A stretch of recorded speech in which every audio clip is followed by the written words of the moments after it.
जानिए मनुष्य की जिंदगी को बर्बाद करने वाली ये 7 गलतियां कौन सी हैं।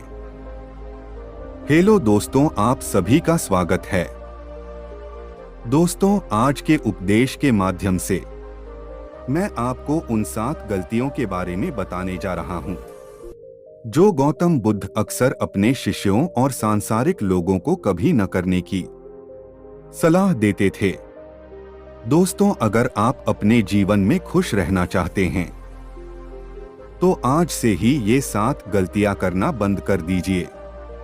तो आइए बिना समय बर्बाद किए जानते हैं उन 7 गलतियों के बारे में जो व्यक्ति का जीवन बर्बाद कर देती हैं। नंबर 1, किसी को जबरदस्ती सलाह देना। दोस्तों, सबसे पहले तो ये समझ लीजिए कि हम सलाह क्यों देना चाहते हैं। हम सलाह देना चाहते हैं क्योंकि हम चाहते हैं कि दूसरों को बुद्धिमान लगे, लेकिन होता बिल्कुल उल्टा है, यानी वह हमें मूर्ख समझता है। दोस्तों देखिए, 2 तरह के लोग होते हैं। एक तो वो जो बड़ी बड़ी कहानियां सुनाते हैं, लेकिन उनकी बातों का लोगों पर कोई असर नहीं होता। और दूसरे वो हैं जो एक शब्द कहते हैं और लोगों के दिल कांप उठते हैं। इसलिए ऐसा इंसान बनो जिसकी हर बात की वैल्यू हो। एक छोटी सी घटना से मैं आपको समझाता हूं। एक बार गौतम बुद्ध जंगल के रास्ते से गुजर रहे थे। तभी एक साधु की नजर उन पर पड़ी और वह उनकी ओर आकर्षित हो गए। मित्रों, बुद्ध के प्रति आकर्षण होना स्वाभाविक था। और फिर वह व्यक्ति बुद्ध से पूछता है कि मुनिवर, क्या आप भगवान हैं? बुद्ध कहते हैं नहीं। तब भिक्षु पूछता है, तो फिर क्या आप सचमुच भगवान हैं? बुद्ध कहते हैं नहीं। बुद्ध तब कहते हैं कि मैं भी तुम्हारी तरह एक आदमी हूं। सिर्फ इतना अंतर है कि मैं जाग रहा हूं और तुम अभी सो रहे हो। तब भिक्षु बुद्ध कहता है कि तुम्हारे चेहरे की चमक देखकर लगता है कि तुम एक आदर्श व्यक्ति हो। वह एक आदमी है। अतः मैं यह जानना चाहता हूं कि आपके गुरु कौन हैं और किसके मार्गदर्शन ने आपको एक आदर्श मनुष्य बनाया।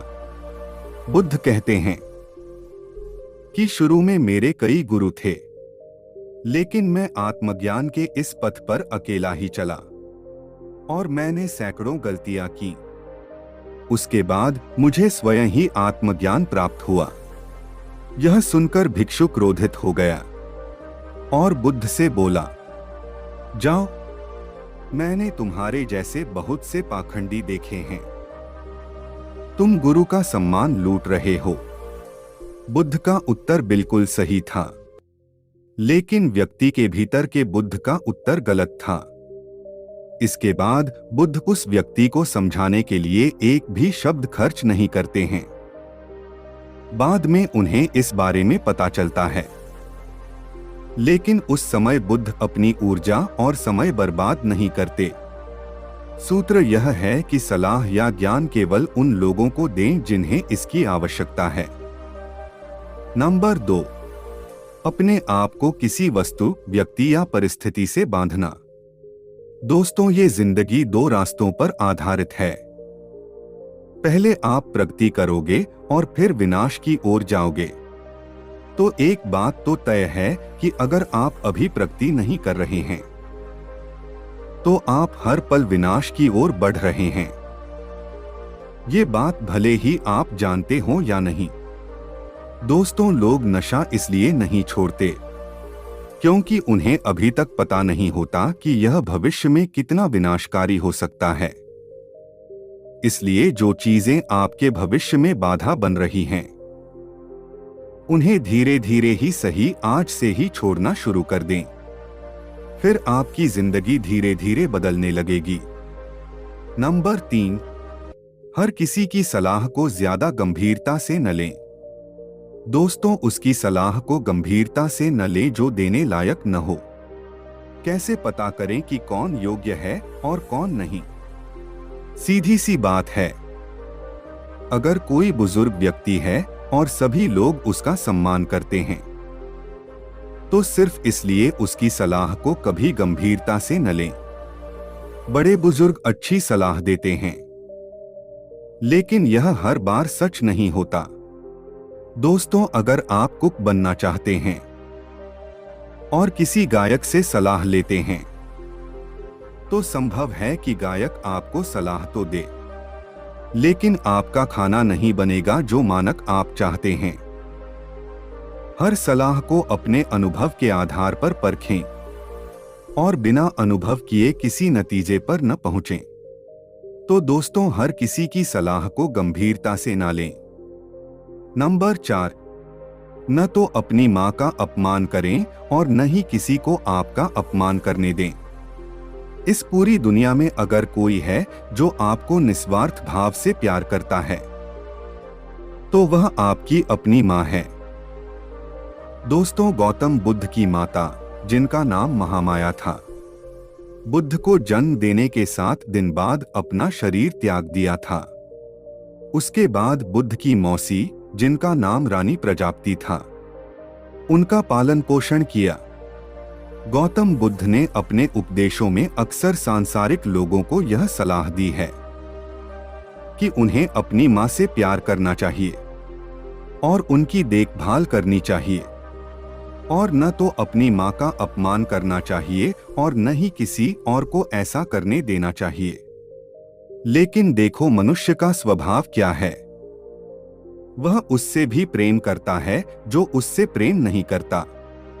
दोस्तों, जिन लोगों को लगता है कि उनके पास जीवन में कुछ बड़ा करने का कोई बड़ा कारण नहीं है, तो आइए आज मैं आपको एक बड़ा कारण बताता हूं।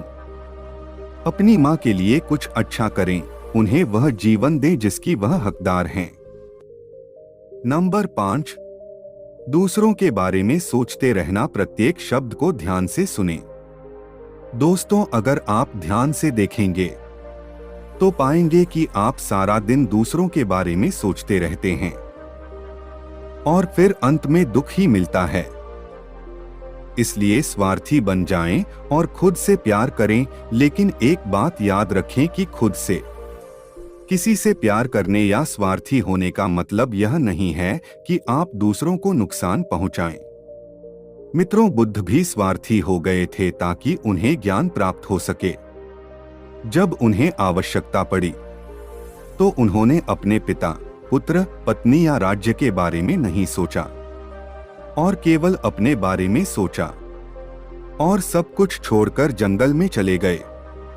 इसलिए जीवन में स्वार्थी होना जरूरी है, लेकिन सही मकसद के लिए और ताकि इससे किसी को नुकसान न पहुंचे। नंबर 6, अपने आप को सबसे बुद्धिमान समझना बंद करें और सीखना बंद करें।